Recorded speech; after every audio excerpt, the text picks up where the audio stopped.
Welcome back to good morning Aaj. और यहाँ आपको हम खबर देंगे और ये खबर है मर्दान से। आपको बताएं कि पुलिस ने अब्दुल वली खान यूनिवर्सिटी के हॉस्टल्स में ऑपरेशन किया है। ऑपरेशन के दौरान हॉस्टल के कमरों से 2 SMG समेत असला बरामद कर लिया गया है। कमरों से मंशियात भी बरामद हुई है। इस हवाले से मजीद तफसीलात जानते हैं आज न्यूज के नुमाइंदे आमिर जमील से। जी आमिर, तफसीलात से आगाह कीजिएगा कि हॉस्टल के कमरों से इस तरह की मंशियात बरामद हुई हैं। जी बिल्कुल, देखें ये मर्दान की अब्दुल वली खान यूनिवर्सिटी को आज खोल भी दिया गया है और इस यूनिवर्सिटी कैंपस को खोलने से पहले पुलिस की जानिब से तमाम हॉस्टल्स को चेक किया गया और हॉस्टल्स के कमरों से भारी मिकदार में असला, मनशियात और नशावर अद्वियात जो हैं वो बरामद की गई हैं, जिनमें पिस्तौल हैं, मैगजीन्स हैं मुख्तलिफ किस्म के और चाकू चर्च समेत दीगर जो मनशियात हैं वो भी तमाम पुलिस ने तमाम हॉस्टल्स को इस वक्त क्लियर कर दिया है और क्लियर करने के बाद यूनिवर्सिटी इंतजामिया के हवाले कर दिया है। अच्छा, ये भी बताइएगा आमिर कि कोई इस हवाले से गिरफ्तारियां अमल में आई हैं अब तक? देखिए, यहाँ जैसे कि मैंने बताया कि हॉस्टल्स को पहले खाली कराया गया था और उनके कमरों से मुख्तलिफ किस्म के असला, मनशियात बरामद किए गए हैं। इस हवाले से कुछ अफराद को जेर हिरासत है, तमाम उनसे पूछताछ जारी है। अच्छा, ये बताइएगा आमिर जमील कि आपके मुताबिक के हॉस्टल्स के कमरों से इस तरह का असला बरामद हुआ है और वहाँ के कमरों को पहले खाली कराया गया था, तो वहाँ जितने भी स्टूडेंट्स हैं या इर्द गिर्द के लोग हैं उनका क्या कहना है इस असले की बरामदगी के ऊपर? देखिए, ये अफसोसनाक बात है कि हॉस्टल से इस किस्म का असला, मनशियात और नशावर चीजें जो है बरामद हो रही हैं और ये अफसोसनाक वाकया हमें पता है कि कुछ अरसा कबल तकरीबन 1.5 माह होने को है मशाल खान को कत्ल किया गया था और उसमें भी फायरिंग की गई थी स्टूडेंट्स की जानिब से। तो उसके बाद से यूनिवर्सिटी को बंद कर दिया गया था और आज जैसे खोला गया तो खुलने से पहले इस तमाम हॉस्टल का सर्च ऑपरेशन किया गया ताकि इसमें किसी किस्म का असला हो तो वो उसको अपने कब्जे में लिया जा सके। और जैसे कि हमने देखा है कि 4 पिस्तौल जो है वो हॉस्टल से बरामद किए गए हैं और इसी तरीके से दीगर नशावर जो चीजें हैं वो भी बरामद की गई हैं। यूनिवर्सिटी और इंतजामिया का इस हवाले से अभी तक मौक़िफ़ सामने नहीं आया, ताहम पुलिस ने तमाम चीजें अपने कब्जे में ले ली हैं।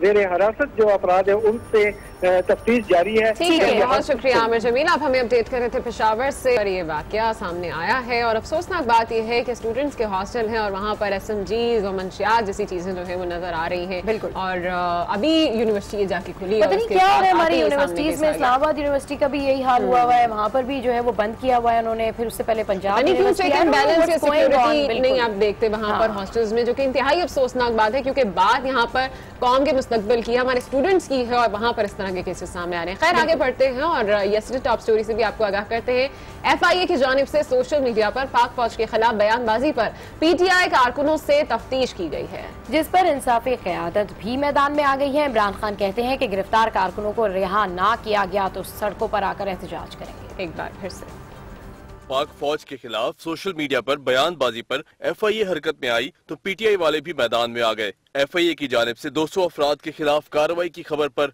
इमरान खान ने शदीद रद्द-ए-अमल का इजहार किया। उन्होंने गिरफ्तार कारकुनों को रिहा न करने पर सड़कों पर आने की धमकी दे दी। उन्होंने कहा कि नेशनल सिक्योरिटी के नाम पर कारकुनों के खिलाफ कार्रवाई नहीं की जानी चाहिए। तहरीक इंसाफ के रहनुमा शाह महमूद कुरैशी ने भी मीडिया से गुफ्तगू की और बोले कि तहकीकात जरूर करें लेकिन अगर बेकसूर हैं तो रिहा कर दें। शाह महमूद कुरैशी ने खिलाड़ियों को भी मशवरा दिया कि वो सोशल मीडिया पर जिम्मेदारी का मुजाहिरा करें। और अखबारात के एडिटोरियल में कॉलमनिस्ट क्या लिख रहे हैं इस पर नजर डालने के लिए हमारे साथ मौजूद है सीनियर सहाफ़ी नफीस नईम साहब। अस्सलाम वालेकुम and welcome to good morning. आज क्या लिख रहे हैं एडिटोरियल? आज जी आज सबसे पहले हम डिस्कस करते हैं जंग का एडिटोरियल है आलमी अदालत, कुलभूषण और कश्मीर।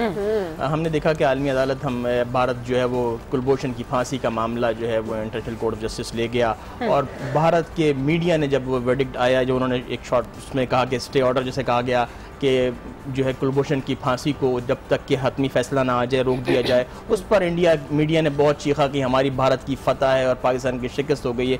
लेकिन अब वो जो झाग जो उन्होंने क्रिएट किया था, जो वो वावेला मचाया था, वो बैठने लगा है। इसलिए कि सामने आई ये बात कि भारत जो है वो बहुत बड़ी गलती कर गया है आलमी अदालत का दरवाजा खटखटाकर, क्योंकि भारत का मौक़िफ़ हमेशा से ये रहा है कि पाकिस्तान और भारत के दरमियान जो भी मामलात हैं वो दोनों के मामलात आपस के मामलात हैं, इसमें किसी तीसरे फरीक का मुलविस होना बर्दाश्त नहीं है उनके लिए। लेकिन अब जब कि वो कुलभूषण के मामले को वो आलमी अदालत ले गए तो क्योंकि हमारे यहाँ भी ये बात आई, सामने आई, चौधरी निसार ने कहा, स्पीकर कौमी असम्बली ने कहा कि पाकिस्तान का मौक़िफ़ स्ट्रॉन्ग है, पाकिस्तान अपने आइन के मुताबिक ही कुलभूषण की सज़ा पर अमल दरामद होगी उसकी। और इस पहले तो पाकिस्तान ने यह मौक़िफ़ इख्तियार किया, हमने देखा मार्च डिक्लेरेशन में जो मार्च में भेजी गई थी आलमी अदालत को, उसमें पाकिस्तान ने वाज़ेह मौक़िफ़ इख्तियार किया था कि कुलभूषण का मामला जो है वह आलमी अदालत के दायरे इख्तियार में नहीं आता।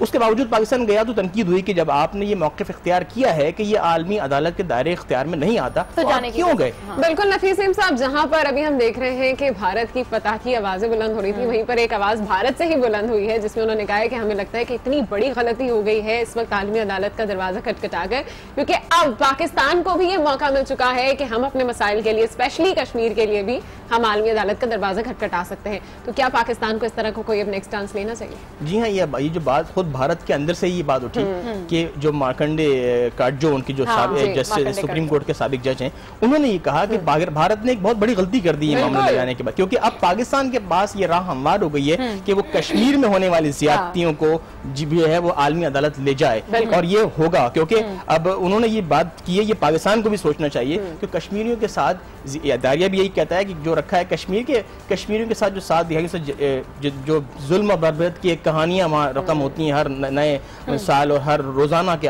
उसमें, तो अब पाकिस्तान अगर ये मामला आलमी अदालत ले गया तो भारत के मौक़िफ़ को बहुत बड़ी शिकस्त होगी, चाहे वो मॉरली या उसमें किसी की फतह हो या किसी की शिकस्त हो, लेकिन ये मामला एक बार फिर एक बहुत बड़े प्लेटफॉर्म पर चला जाएगा। कुलभूषण जाधव का जो मामला है, ये जो सारा सिनेरियो चल रहा है आलमी अदालत के हवाले से, तो डेफिनेटली पाकिस्तान फैसला करने में खुद मुख्तार है, वो जो चाहे कुलभूषण के हवाले से फैसला दे सकता है।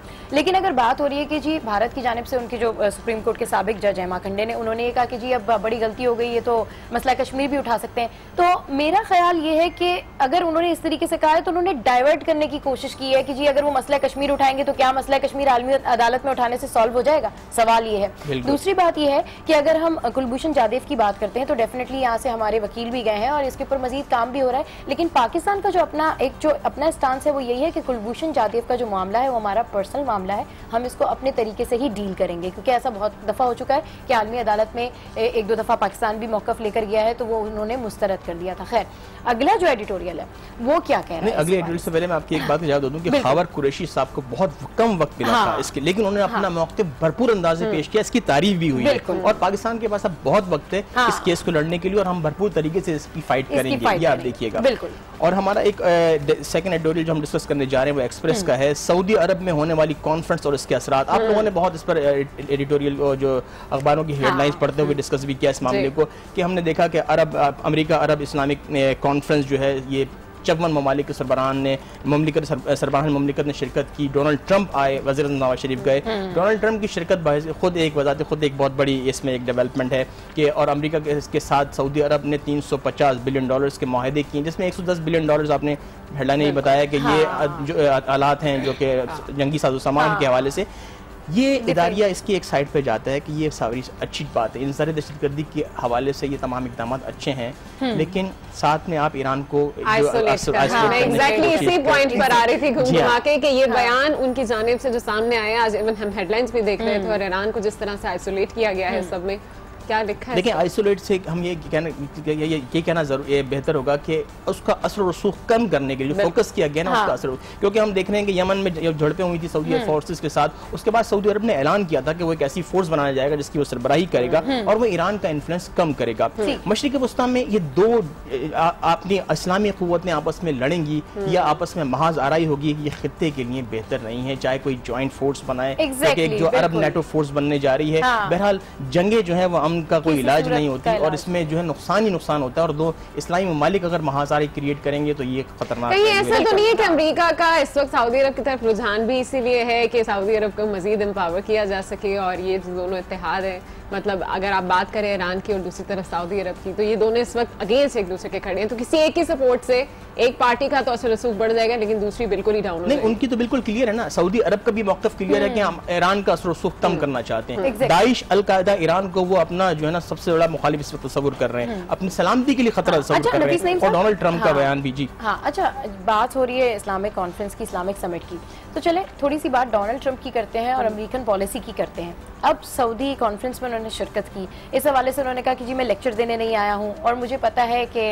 इस्लाम के बारे में जितनी पॉजिटिव बात थी उन्होंने की, इससे पहले अगर उनकी आप इलेक्शन के या इससे पहले उनका जो हल्फ उठा ओथ टेकिंग सेरेमनी थी उसके बाद काफी डिफरेंट बातें थी, उनकी काफी तजाद नजर आया। तो अमेरिका में काफी अमेरिकन उनकी इस बात को भी निशाना बना रहे हैं। अब जब ट्रंप अपने मुल्क में वापस जाएंगे क्या पॉलिसी होगी मुसलमानों के लिए, क्या नरमी होगी वहाँ पर, ये बताएं। देखिए, एक यू टर्न पाकिस्तान में हो रहा है, एक यू टर्न अमेरिका में हो रहा है। Exactly. लेकिन ये डोनाल्ड ट्रंप का यू टर्न, डोनाल्ड ट्रंप का यू टर्न है, वो मशहूर भी इस मामले में होते जा रहे हैं। तो लेकिन बहरहाल हमारे लिए खुशाइंद है, उन्होंने जो बयान दिया है कि मजहब इस्लाम से इसका कोई ताल्लुक नहीं है, हमारी फाइट उन लोगों से है जो इस्लाम का लिबादा ओढ़कर जो है दहशतगर्दी कर रहे हैं। उन्होंने ये क्लियर कहा है कि दाइश अलकायदा दुश्मन है, लेकिन हम जो है हम चाहते हैं कि तमाम जो इस ममालिक खुद इस्लामी ममालिक मुत्तहिद होकर दहशतगर्दी के खिलाफ जंग लड़ें। ये कहना भी बहुत बड़ी बात थी कि सबसे ज्यादा दहशतगर्दी का जो निशाना बन रहा है वो भी मुसलमान है, 95% मुसलमान दहशतगर्दी का निशाना बन रहा है। तो डेफिनेटली ये मुसलमानों के लिए बड़ी अच्छी बात है कि बिल्कुल एक उन्होंने अपना स्टांस चेंज किया, एक नजरिया चेंज किया। बहुत शुक्रिया,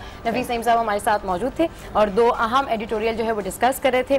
और अभी जो है गुड मॉर्निंग आज में प्रोड्यूसर की आवाज आई है कि हमारे पास आ गया है ब्रेक, छोटी सी ब्रेक। गुड मॉर्निंग आज में यहाँ वक्त है ब्रेक का, don't go anywhere, stay with us, keep watching good morning आज।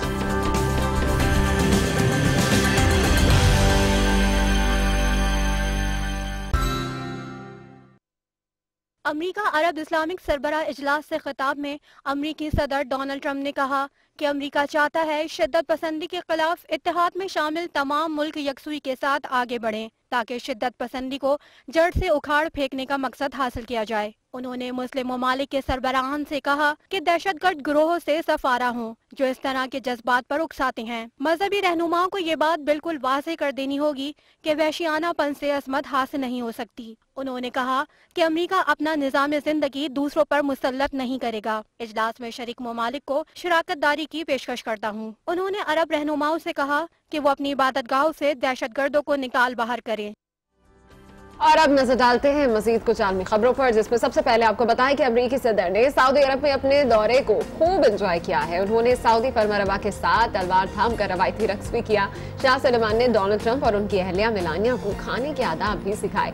अमरीकी वजीर खारजा रेक्स टिलरसन और कॉमर्स सेक्रेटरी विल्बर रोज भी रवायती रक्स का हिस्सा बने, जबकि डोनाल्ड ट्रंप की अहलिया मेलानिया दूर खड़ी रक्स से महजूज होती रही।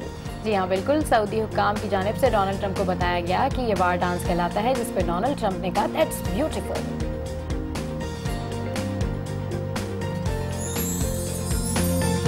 और इसी हवाले से मजीद बात करते हैं। आपको बताएं कि वज़ीर आज़म नवाज शरीफ ने अमरीकी सदर, सऊदी अरब, कतर, बहरीन, आज़रबाईजान, मलेशिया और ताजिकिस्तान के सदर से मुलाकातें की। वज़ीर आज़म ने आलमी रहनुमाओं को दहशतगर्दी के खिलाफ पाकिस्तान की काविशों से आगाह किया। वज़ीर आज़म ने कहा कि पाकिस्तान मुस्लिम उम्मा के इत्तेहाद पर यकीन रखता है। उन्होंने कहा कि पाकिस्तान ने दहशतगर्दी के खिलाफ जंग में बड़ी कुर्बानियां दी हैं। दहशतगर्दी और इंतहा पसंदी के बढ़ते हुए खतरात दुनिया के लिए एक बड़ा चैलेंज है और पाकिस्तान ने दहशतगर्दी के खिलाफ जंग में भारी कीमत चुकाई है। बिल्कुल, पाकिस्तान ने हमेशा ये कोशिश की है कि दहशतगर्दी को जड़ से उखाड़ फेंका जाए।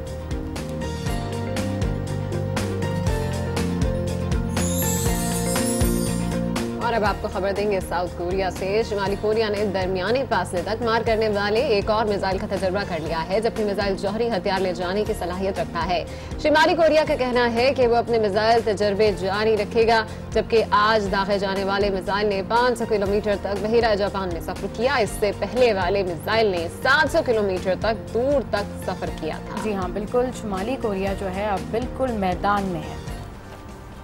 तो जनाब हम क्या बात कर रहे हैं, क्या खाने की बात कर लेते हैं कुछ, मेरा ख्याल है, क्योंकि बातें तो हमारे पास बहुत ज्यादा है। हाँ। चाहे वीकेंड की बात करें, रमजान की बात करें, सेहत की बात करें, लेकिन मेरा ख्याल है सबसे पहले खाने पीने की बात कर लेते हैं। बिल्कुल, खाने पीने की बात करते हैं और जब भी खाने पीने की बात करते हैं तो डेफिनेटली हमारे जहनों में एक ही ख्याल आता है कि गुड मॉर्निंग आज में जो रैपिड रेसिपी होती है उसमें बन रहा है क्या, ये आपको दिखाते हैं। So let's see.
जनाब आपने रैपिड रेसिपी देखी, कितनी ज़बरदस्त और स्पाइसी जो है ये हमारी रेसिपी थी, और मावरा कितने अच्छे खाने बनाती हैं। तो आज की तारीख की भी कुछ बात कर लेते हैं जो इंतहाई अहम है। आपको बताएं कि आज के दिन यानी 22 मई 1972 को सैलून में नए आइन में निफाज के बाद मुल्क का नाम तब्दील करके श्रीलंका रखा गया था।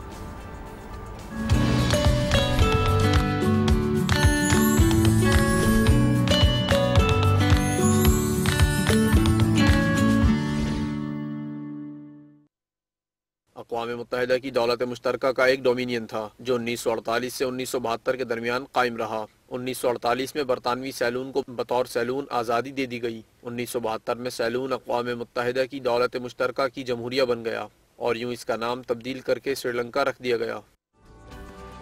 तो जनाब आज की तारीख भी आपने जानी, आज के अखबारों में क्या कुछ था ये भी आपने जाना। अब सेहत के हवाले से भी कुछ बातचीत होगी, लेकिन एक छोटी सी ब्रेक के बाद। Stay with us.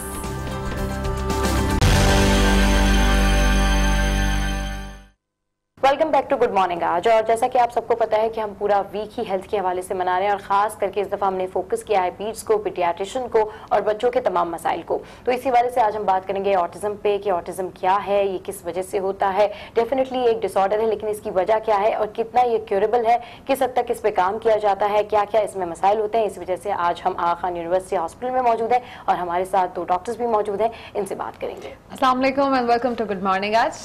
Doctor Ayesha Mian, adolescent psychiatrist, और डॉक्टर हमारे साथ हैं सना यूनुस जो कि fellow in child adolescent psychiatrist हैं। सबसे पहले तो आपको वेलकम करना चाहेंगे, और डेफिनेटली आज जिस टॉपिक के ऊपर हम बात कर रहे हैं, बच्चों की साइकोलॉजी के ऊपर बात कर रहे हैं, तो बहुत सी ऐसी चीज़ें हैं जो बच्चों के बारे में समझना बड़ा ज़रूरी होता है कि उनके अंदर बिहेवियरल चेंजेस किस तरह से आ रहे हैं। कुछ बच्चे एंजाइटी का शिकार होते हैं, कुछ डिप्रेशन का शिकार होते हैं। तो ये तमाम तर प्रॉब्लम जो है वो आज हम आपके साथ जो है वो डिस्कस करेंगे। सबसे पहले तो मैं ये जानना चाहूँगी कि सबसे ज़्यादा कॉमन प्रॉब्लम बच्चों में इस वक्त कौन सी रिपोर्ट हो रही है? ज़्यादातर जो हमारे क्लिनिक्स में बच्चे आते हैं वो most of the time behavioural problems की वजह से आते हैं। उसकी वजूहात काफ़ी डिफरेंट हो सकती हैं, ज़रूरी नहीं है कि एक ही वजह की वजह से उनको बिहेवियरल प्रॉब्लम्स हो रहे हों, लेकिन ज़्यादातर जो बच्चे आते हैं बिहेवियरल प्रॉब्लम्स और उसके बाद एंजाइटी और डिप्रेशन के हमारे पास केसेस आते हैं। अच्छा ठीक है। अच्छा आपसे मैं पूछना चाहूँगी, डेफिनेटली आज हम एक बहुत ज़बरदस्त और अहम टॉपिक और एक डिसऑर्डर डिजीज़ के बारे में डिस्कशन कर रहे हैं, तो कुछ लोगों को बताएं इस बारे में कि ऑटिज़म बेसिकली क्या है, और ऑटिज़म के जो बच्चे होते हैं जिनके अंदर ये डिजीज़ होती है उनको किन किन चैलेंजेस का सामना होता है, और आप किस तरीके से उनकी ओवरऑल एक साइकेट्रिक थेरेपी करते हैं, किस तरीके से उनकी काउंसलिंग करते हैं, और वो कितना बेहतर हो सकते हैं। ऑटिज़म बच्चों में होने वाली एक न्यूरो डेवलपमेंटल बीमारी है जिसका मकसद ये है कि ये बच्चों की डेवलपमेंट को, ग्रोथ को अफेक्ट करती है, ब्रेन के डिफरेंट एरियाज़ को इन्वॉल्व करती है, राइट। पैदाइश के कुछ अरसे के बाद बहुत दफ़ा 2 साल तक, बहुत दफ़ा उसके बाद तक ये अंदाज़ा होना शुरू हो जाता है कि जो बच्चा है जिसको ऑटिज़म है उसको दूसरे लोगों के साथ सोशलाइज़ करने में प्रॉब्लम हो रही होती है। जैसे हम इंटरेक्ट करते हैं, हम और आप आपके बैठ के बात कर रहे हैं, एक दूसरे के क्यूज़ समझ रहे हैं, बात समझने की कोशिश कर रहे हैं, बच्चों को दूसरे बच्चों के साथ या दूसरे बड़ों के साथ सोशलाइज करने में मसला होता है। इसके साथ साथ ये कॉमनली देखा गया है कि इन बच्चों को स्पीच से रिलेटेड भी प्रॉब्लम होता है, और वो प्रॉब्लम ये भी हो सकता है कि उनको बोलने में मुश्किल हो रही है, वो बोल नहीं पा रहे हैं, या अगर वो बोल पा रहे हैं तो जैसे सोशलाइज करते हुए हम बात करते हैं उसमें उनको प्रॉब्लम होती है। डायग्नोस करना बहुत ज़रूरी है, और जितना जल्दी डायग्नोसिस हो सके उतना ज़्यादा बेहतर होता है, बिकॉज देखा ये गया है कि इन बच्चों के लिए थेरेपीज जितनी जल्दी स्टार्ट की जा सकें उतना रिजल्ट अच्छा होता है, उतनी ज़्यादा सिम्टम्स में इम्प्रूवमेंट होती है। डॉक्टर आयशा आपसे जानना चाहेंगे कि बच्चों को समझने के लिए, जहाँ तक मुझे लगता है कि बच्चों की साइकोलॉजी को समझना बड़ा ज़रूरी होता है, ये बड़ा एक मुश्किल काम भी है, और पेरेंट्स को अंडरस्टैंड करना सबसे ज़्यादा ज़रूरी है। पेरेंटिंग का इस सब में कितना बड़ा रोल है? तो पेरेंटिंग का हमारे पास जो पेशेंट्स आते हैं जिन प्रॉब्लम्स के साथ आते हैं उसमें काफ़ी हद तक पेरेंटिंग का रोल होता है। इनफैक्ट हर बच्चे की बीमारी में पेरेंटिंग, और जो एटलीस्ट हमारे पास आते हैं उनमें पेरेंटिंग का रोल होता है। अगर आपके पास ऑटिज्म का भी बच्चा आता है जिसको डेवलपमेंटल प्रॉब्लम है, पैदाइशी प्रॉब्लम है, माँ बाप की वजह से नहीं हुआ है, लेकिन उसमें भी माँ बाप किस तरीके से उस बच्चे को पेरेंट करते हैं उसमें बहुत ज़्यादा फिर इट्स गोइंग टू अफेक्ट कि वो बच्चा किस तरीके से, is he going to get better, not going to get better, कितनी बेहतरी आएगी, क्वालिटी ऑफ लाइफ कितनी बेहतर होगी, तो उसमें पेरेंटिंग का बहुत बड़ा आंसर है।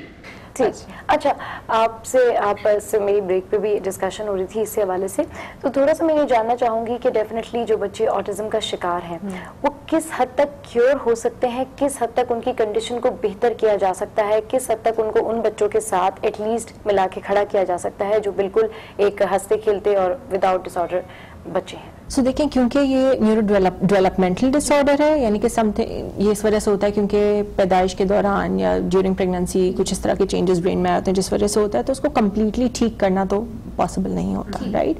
लेकिन जो थेरेपीज प्रोवाइड की जाती हैं वो बहुत इंपॉर्टेंट होती हैं to make them better. Now to make them better का मतलब ये है कि to bring them as close as other children, लेकिन ये डिपेंड करेगा कि बच्चे की स्पीच कितनी ज़्यादा अच्छी है, उसका IQ कितना ज़्यादा अच्छा है, एंड ऑल्सो कि उसको कितनी ज़्यादा कितनी ज़्यादा जल्दी speech and language therapy, occupational therapy and behaviour management वगैरह प्रोवाइड की जाती है। जैसे कहा जाता है कि जितना गुड़ डालेंगे उतना मीठा होगा, तो we use that very often with our children with autism के जितनी अच्छी थेरेपी की जाएगी उतने अच्छा, ऑटिज्म के वैसे तो कॉजेज अननोन है, लेकिन यूजुअली किस तरह का कॉज होता है, यूजुअली किस तरह ये बीमारी जो है डेवलप हो जाती है और किस तरह फिर आगे ये कंटिन्यू होती है, ऐसे बच्चों की जो लाइफ होती है उनको कितने चैलेंजेस होते हैं? देखिए, एग्जैक्ट कॉजेस का नोन नहीं है, right. Genetics play huge role, कुछ एनवायरमेंटल फैक्टर्स भी हैं, और देखा जो स्टडीज़ हैं, जो रिसर्च है वो ये बताती है कि ये जेनेटिक कॉजेस और एनवायरमेंटल इफेक्ट्स के मिक्सचर की वजह से होता है। तो एग्जैक्टली किसी एक के ऊपर पॉइंट नहीं कर सकते इस वजह से ऑटिज्म हो गया, राइट। डॉक्टर साहब ये भी बताएगा कि ये तमाम तरह सिचुएशन जो है जिसमें हम थेरेपीज करते हैं, क्या थेरेपीज के थ्रू ही सारी ट्रीटमेंट आप कर सकते हैं, या मेडिकेशन की नौबत कब आती है, कौन सी स्टेज पर आती है? और डेफिनेटली एक डिसऑर्डर है, इसमें हम लोग उन बच्चों को बिल्कुल अलग नहीं कर सकते उन लोगों से जो नॉर्मल हैं। तो ओवरऑल सोसाइटी में उनकी एक्सेप्टेंस के लिए, उनके साथ मजीद इन्वॉल्व होने के लिए लोगों को जो है वो जर्नली क्या करना चाहिए? सो आई थिंक सबसे इम्पॉर्टेंट चीज़ तो ये है कि उनको एक्सक्लूड नहीं करना है, राइट। अगर कि उनकी इंटेलिजेंस भी बेहतर है, अच्छी है, तो बहुत इंपॉर्टेंट हो जाता है कि लेकिन ऐसे बच्चे आइसोलेशन का अक्सर शिकार हो जाते हैं क्योंकि आप सही से कम्युनिकेट नहीं कर पा रहे, चीज़ों में फोकस नहीं कर पा रहे।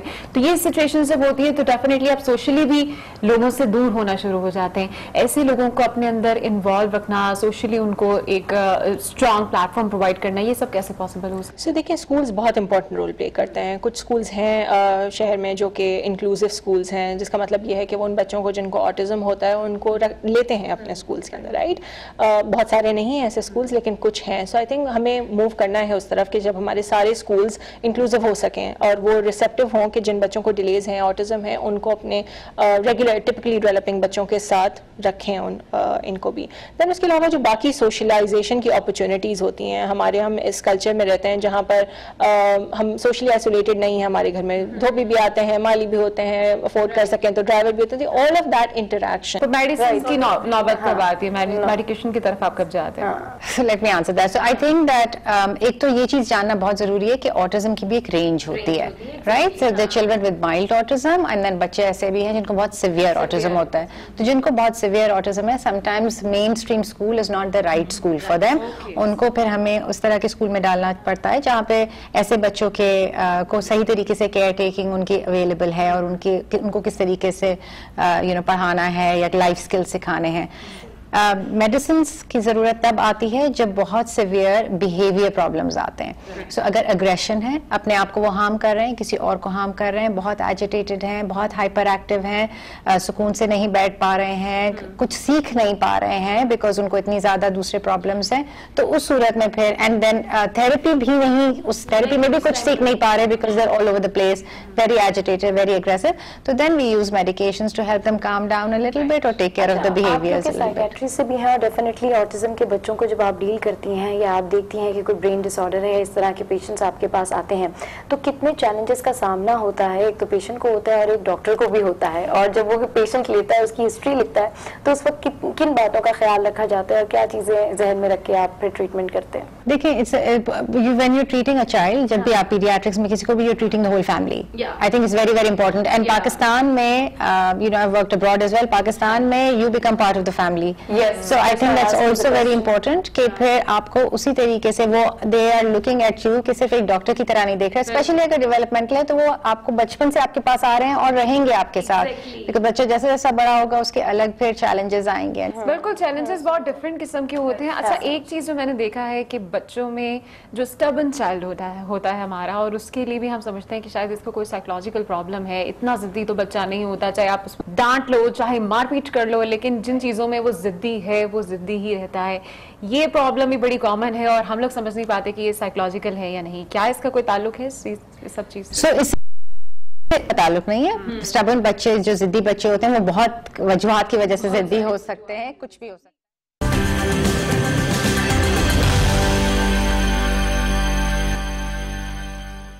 Welcome back to good morning Aaj. और बात की हमने कुछ बच्चों की साइकोलॉजी के हवाले से, और जैसे कि ब्रेक पे जाने से पहले हम आपसे कहा था कि हमें डॉक्टर प्रेमचंद ज्वाइन करेंगे, तो इस वक्त हमारे स्टूडियोज में भी मौजूद हैं। और अब हम बात करने जा रहे हैं एपिलेप्सी के हवाले से।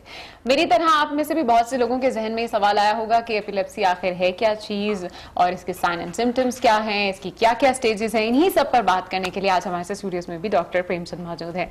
सबसे पहले आपको वेलकम करना चाहेंगे। अस्सलाम वालेकुम। Thank you. कैसे हैं आप डॉक्टर? अल्लाह का शुक्र, आप कैसे हैं? ठीक है, बिल्कुल ठीक है। Thank you. डॉक्टर साहब, एपिलेप्सी पे बात हो रही है, हम मिर्गी के ऊपर बात कर रहे हैं। यूजुअली देखा जाता है कि हमारे यहाँ मिर्गी के बहुत सारे पेशेंट्स हमें नज़र आते हैं जिनको बड़ी बुरी तरीके से ट्रीट किया जा रहा होता है। अगर किसी को सड़क पे दौरा पड़ गया है तो उसको आप चप्पल सुंघा रहे हैं। अगर किसी बच्चे के साथ ये प्रॉब्लम है तो ये मिथ है कि जी इसके ऊपर तो कोई साया हो गया है, या ये बड़ा डिलेड रिएक्शन है, या इसकी मालिश करो तो ये ठीक हो जाएगा। तो इस हवाले से डिटेल डिस्कशन। देखिए, जो आपका पहला क्वेश्चन ये कि अगर सड़क पे या घर पे या कहीं पे भी ये कि मिर्गी का दौरा पड़ता है, जूता सुंघाने से मिर्गी जाती नहीं है, ठीक है। ये सिर्फ ये कि एक तरह से कि मिथ बनाया हुआ, ये कि पुराना जो कॉन्सेप्ट है कि इससे ये कि दौरा खत्म हो जाता है। बेसिकली ये कि दौरा जो अपना टाइम ही लेता है, जब आप जूता सुंघा रहे होते हो तो मैं भी ये कि उस दौरान तो ये कि वो दौरा खत्म हो चुका हो, तो ये ट्रीटमेंट नहीं है। ठीक। अच्छा, इसकी ट्रीटमेंट ओवरऑल है क्या? सिर्फ मेडिकेशन के थ्रू ये चीज ठीक हो सकती है? किस टाइम पर पता चलता है कि इस पेशेंट को ये प्रॉब्लम है, एपिलेप्सी का शिकार है ये?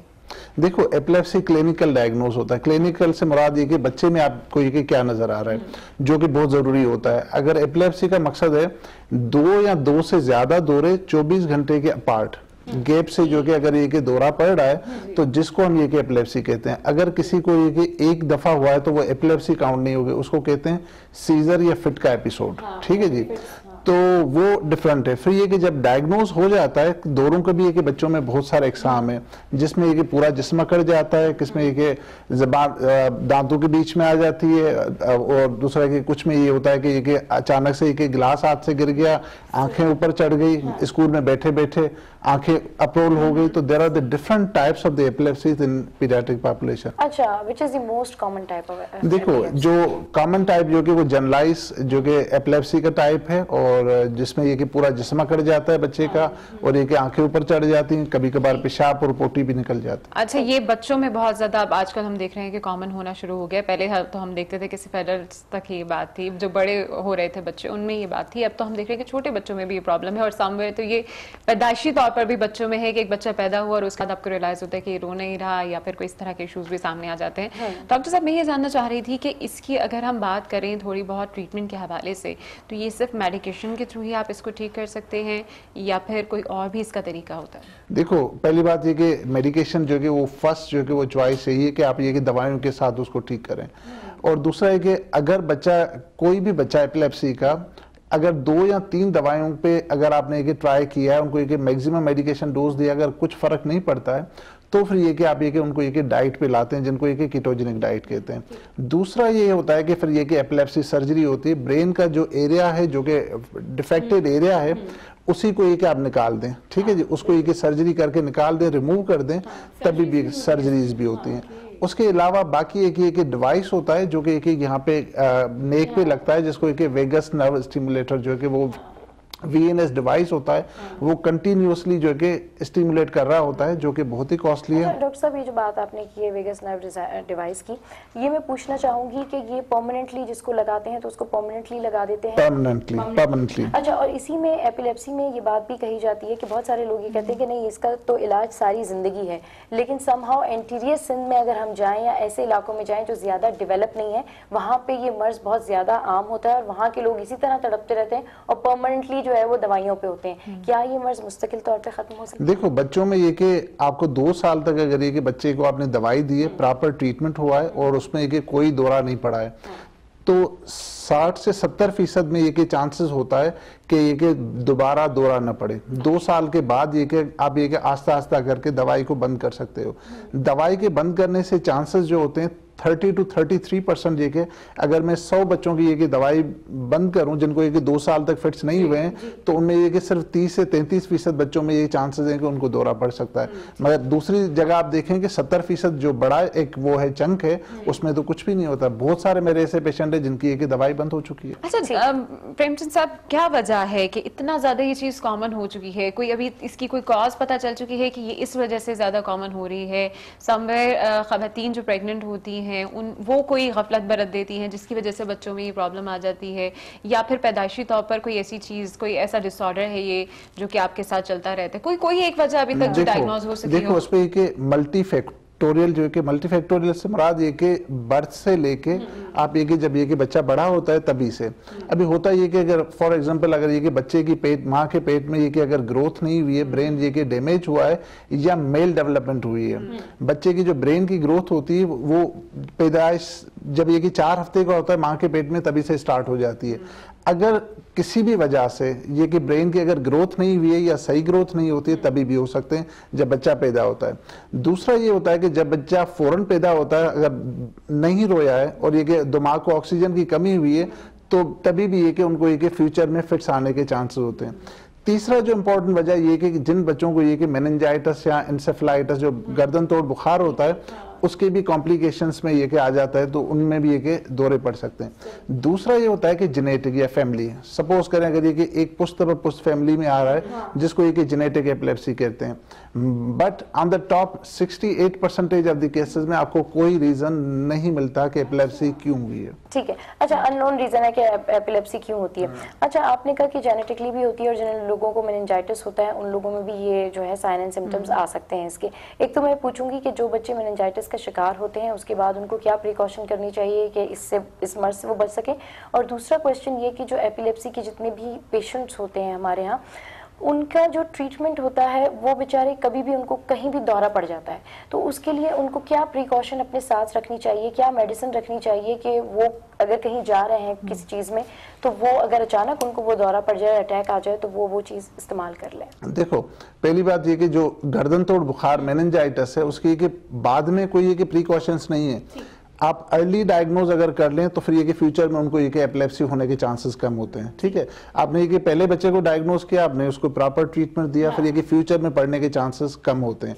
तो एक दफा मेनिंजाइटिस हो गया और ये कि कॉम्प्लिकेशन कोई डेवलप हो गया तो फिर ये कि उसको आप बाद में कुछ नहीं कर सकते। डॉक्टर साहब, ये ओवरऑल प्रोसीजर कितना लंबा होता है इसकी ट्रीटमेंट का, ये भी बताइए। ट्रीटमेंट ये कि 2 साल तक ये कि अगर बच्चे को ये कि फिट्स फ्री होता है, मिनिमम 2 साल तक फिट्स फ्री हो, दवाई पे हो बच्चा, तो आप ये कि दवाई को आस्ता आस्ता घटा सकते हैं। गुफ्तगू यहीं से कंटिन्यू करेंगे और हम आपसे डॉक्टर साहब से पूछेंगे भी कि अगर किसी को अचानक से इस तरह का एपिलेप्सी का दौरा पड़ जाए तो उसको क्या करना चाहिए। गुड मॉर्निंग, आज मैं यहाँ ब्रेक लेंगे और आपको दिखाएंगे साथ साथ एक रिपोर्ट।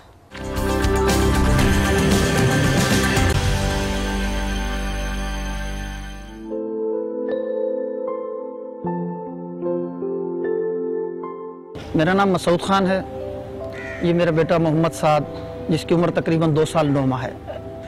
बच्चे की पैदाइश के बाद ये रोया नहीं था, उसके तकरीबन 2 से ढाई घंटे बाद इसको फिट्स हो गए थे, तो हम इसको ले गए थे आगा खान हैदराबाद। 22 दिन वहाँ तकरीबन इसका इलाज चलता रहा, 2-3 दिन एडमिट रहता, फिर इसको जब डिस्चार्ज करते 1-2 दिन के बाद फिर ही एडमिट, लेकिन इसकी कंडीशन सही संभल नहीं रही थी। 22 दिन की एज में हम इसको ले आया आगा खान हॉस्पिटल कराची, और उस वक्त इनकी कंडीशन ये थी कि बिल्कुल इस तरह डेड बॉडी की तरह हम इसको लेकर के आए थे।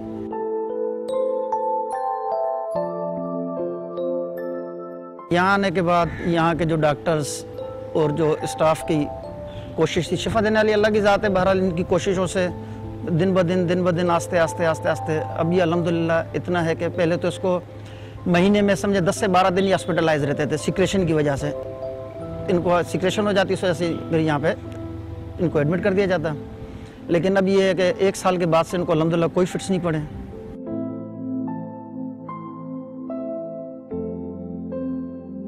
अब इनकी फिजियोथेरेपी चल रही है, पहले से ये बहुत बेहतर हैं। एनजी फिटिंग इनको थी, अब ये इनको स्पून फिटिंग शुरू हो गई है, तो काफ़ी इम्प्रूवमेंट अल्हम्दुलिल्लाह पहले से जो है तो बहुत बेहतर है। स्पेशली यहाँ के डॉक्टर्स, नर्सिंग स्टाफ और जो दूसरे डॉक्टर्स हैं उनके मतलब बहुत ज़्यादा जो है तो मेहनत है इन पर।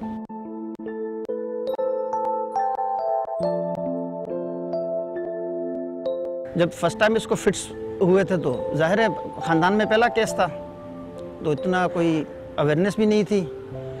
मुख्तलिफ हो जिस तरह आजकल वो जाहिलाना माहौल चल रहा है कि जी फ़लाँ मज़ार पे चले जाएं, इतनी रातें आप रहें, बच्चा सही हो जाएगा, जो आके देखे जिनको कि जिनका असर है, जिनका साया है, मतलब मुख्तलिफ जो है तो तोहमात पे जो है तो मबनी बातें थी। लेकिन अल्हम्दुलिल्लाह के शुरू से ही माहौल इस तरह का है कि अल्लाह पे तवक्ल है, अल्लाह की ज़ात पे यकीन है, और यही ज़हन बना हुआ कि बीमारी भी अल्लाह की मखलूक है और शिफा भी अल्लाह की मखलूक है।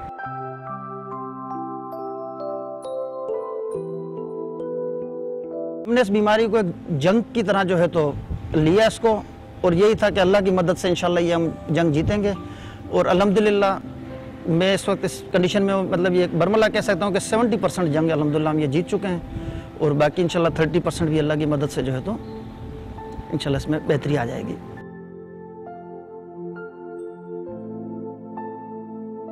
Welcome back to good morning Aaj, और ये रिपोर्ट आपने देखी, और इस रिपोर्ट के हवाले से मज़ीद बात करेंगे। हमारे साथ इस वक्त स्टूडियोज़ में मौजूद हैं मोहम्मद मसूद खान, और उनके साथ उनके बेटे मोहम्मद साद खान भी मौजूद हैं। अस्सलाम वालेकुम and welcome to good morning Aaj. कैसे हैं आप? अच्छा, ये बताएं कि आप मोहम्मद साद खान को एपिलेप्सी का जब ये दौरा पड़ा था या फिट्स आए थे इनको, तो आपको फौरी तौर पर पता लग गया था या आपको थोड़ा डिले पता लगा था? किस तरीके से आपने इनकी ट्रीटमेंट स्टार्ट करवाई? सर जिस इनकी पैदाइश के बाद बच्चे का जिस तरह बताते हैं कि जी रोना ज़रूरी होता, तो ये रोए नहीं थे। अच्छा। तो इनको फिर फौरी तौर पे आगा खान हैदराबाद जो तो शिफ्ट किया गया था, इस दौरान इनको फिट्स हो गए थे। अच्छा। फर्स्ट डे से ही सही। तो फिट्स इनके जो है तो बहुत ही मतलब बड़ी मुश्किल से जो है तो कंट्रोल हुए। तकरीबन 20 दिन के करीब ये आगा खान हैदराबाद के अंदर जी 2-3 दिन एडमिट रहे, फिर घर ले जाते इनको, जैसे डिस्चार्ज करते दूसरे दिन को फिर ले आते। अच्छा। तो ये 22 दिन के थे, तो यहाँ कराची बहुत सीवियर कंडीशन में आप बहुत ज़्यादा थी। अच्छा, इसी हवाले से हम डॉक्टर साहब से भी पूछ लेते हैं। और डॉक्टर साहब, ये जो केस है मोहम्मद साद का, ये जब आपके पास आया तो तब इसकी क्या सिचुएशन थी, और आपने इसकी ट्रीटमेंट पर ओवरऑल कितना टाइम लगा, और अब करंट इनकी सिचुएशन क्या है? देखो, जब साद को मैंने देखा था, प्रॉब्ली जब ये कि 2-3 हफ्ते का था तभी मैंने देखा था, और तभी ये कि कोई फिट्स जो कि 50 के तादाद में दिन में हो रहे होंगे, 40-50 टाइम पर डे जो है कि फिट के एपिसोड हो रहे होते थे, और इवन ये कि अनकाउंटेबल थे। फिर ये कि दवायाँ इनिशियली तो हमने ये कि काफ़ी दिनों तक यहाँ पे एडमिट रखा और बाकी चीज़ें, एंड अल्टीमेटली ये कि we search out the cause कि भाई इतने फिट्स जो पड़ रहे हैं उसका रीज़न है, and we have done each and everything. जो पाकिस्तान में इवन अब्राड भी हमने एक ही टेस्ट भिजवाया, but ultimately we couldn't find out the reason. जैसे मैंने पहले बताया था कि 68% में ये कि एपिलेप्सी का कोई रीज़न नहीं होता, आपको ये कि प्रॉपरली दवाइयों के साथ ये कि उसको ट्रीट करना पड़ता है। तो currently he is fit free, एक भी फिट का एपिसोड नहीं पड़ रहा है, जिसको ये कि दिन में 50-60 दफ़ा होते थे। अभी करंटली ये कि कोई हार्डली कभी फिट का एपिसोड आ जाए, एंड 6 से 7 दवाएं पे था जब ये कि इतना छोटा था, 6 से 7 मेडिकेशन देते थे तभी जाके कंट्रोल हुआ, एंड करंटली सिर्फ ये कि 2 या 3 मेडिकेशन पे, सो भी उसकी दवाएं कम होती जा रही हैं। अच्छा डॉक्टर साहब, आपने बताया कि बहुत ज़्यादा सिवियर कंडीशन में थे जब आपके पास इनको लाया गया, तो 50 से 60 फिट्स पड़ना मतलब मामूली बात नहीं होती है, और इतने छोटे बच्चे के लिए मतलब जस्ट बॉर्न बेबीज आपको पता है वैसे कितने नाजुक होते हैं। तो डेफिनेटली जब आपने इनका केस लिया उस वक्त आपके जहन में क्या था, इनकी क्लिनिकल एग्जामिनेशंस क्या थी, किस तरीके से जो है वो आपने इनका केस हैंडल किया, कितने चैलेंजेस आप लोगों को खुद पेश आए? नहीं, वो चैलेंजेस ये कि हम डॉक्टर्स के साथ साथ ये कि पेरेंट्स के लिए भी था, जो कि बच्चे को इतने फिट्स पड़ रहे हैं, और ये कि माशाल्लाह दोनों इतने माँ बाप इतने साबरीन हैं कि बोला नहीं डॉक्टर साहब इस बीमारी के साथ जो है ना वो जंग है हमारी। इसी हवाले से हम मोहम्मद साहब से भी बात करना चाहेंगे। जो इनका जो वो था मोटो था कि नहीं भाई ये कि ये बीमारी जो भी है हमें ये कि इसको नहीं छोड़ना है, तो अल्टीमेटली ये कि बहुत सारा टाइम लगा उसमें, डेफिनेटली हमें ये कि कोई 8-10 महीने लग गए। और उसके बाद ये कि कुछ इंजेक्शंस पे, बाकी दवाओं पे, एडमिशन पे, नाउ अल्लाह का शुक्र है कि ठीक। मसूद खान साहब आपकी जानिब आना चाहूंगी, और जैसे कि हमने देखा, पहले तो आपको ये कहना चाहूंगी कि आपका बेबी बहुत क्यूट है। आपको फर्स्ट डे ही पता चल गया था जब आपका बेबी नहीं रोया था कि इसको कोई प्रॉब्लम है, इसको फिट्स पड़ रहे हैं। अब माशाल्लाह इसकी एज जो है वो 2 साल तकरीबन 9 माह हो चुकी है, तो तकरीबन 3 साल का पीरियड होने वाला है। इस तमाम दौरानिए में जब इन्हें फिट्स पड़ते थे, क्या किस तरह की इनका बिहेवियर होता था, क्या करते थे, कुछ बताइए। फिट्स जिस तरह डॉक्टर साहब ने आपको बताया कि कोई काउंटिंग मतलब नहीं थी फिट्स की इनकी ना, कंटिन्यू इनको जो है तो मुख्तलिफ मेडिसिन पे रखा गया। डॉक्टर साहब का मैं स्पेशली आपके प्रोग्राम के तवज्जो से शुक्रिया अदा करूँगा कि मुझे लाइफ में बहुत कम इस तरह के जो है तो लोगों से मिला कि वेरी फर्स्ट डे से इन्होंने एक दिन भी मुझे मायूस नहीं किया। कोई इन्होंने ऐसी बात नहीं की कि जिससे मतलब कोई डिसहर्ट हो, कोई डिसअपॉइंटमेंट हो, मायूसी हो। तो हौसला दिया और उन्होंने कहा कि नहीं, शिफा मंजाने भल्ला है और हम इंशाल्लाह कोशिश करेंगे। बिल्कुल, एक डॉक्टर का बड़ा अहम किरदार होता है जब कोई पेशेंट आता है, उसको सेटिस्फाई करना और उसको मुतमईन करना कि नहीं आपका जो भी बंदा है या बंदी है वो ठीक हो जाएगी। अच्छा डॉक्टर साहब, डेफिनेटली आप इन्होंने बताया कि आपने कितनी ज़्यादा इस ट्रीटमेंट में जो है वो पूरा एक अपना पोटेंशियल दिया, सारा कुछ किया।